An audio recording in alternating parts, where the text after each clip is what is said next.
talk to her, you really wouldn't get the impression that she has anything to do with your company or your industry. Because basically, her goal is to figure out what the process of what she's doing is.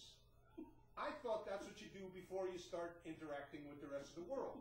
You get hired by a company, they talk to you about this thing called process, you figure it out, and then you talk to other people about it.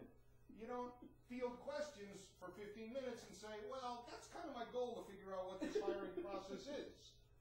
But you're the human resources screening person.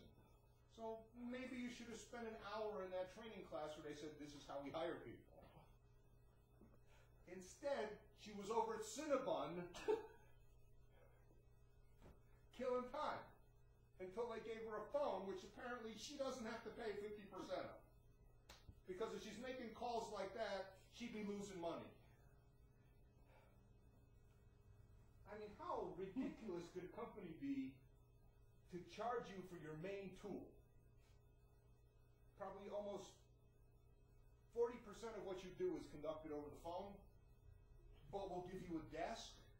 It's like, how about keep the desk? Because I know, having been in the real estate business long enough, that a cheap, beat-up piece of crap second-hand desk is $75.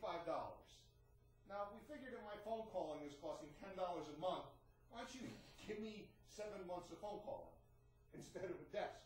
Oh, but the other companies don't give you a desk and your own personal assistant. But I don't need the personal assistant if I ain't got no business. You know, basically, the personal assistant and I are sitting around having lunch together. I don't see the value of the personal assistant. Does that make your company better because you have somebody to personally do nothing with you?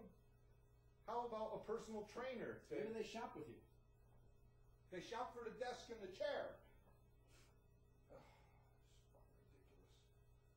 Just fucking ridiculous. And once again, what Robin's brother said, it's like, we don't really hire people like that.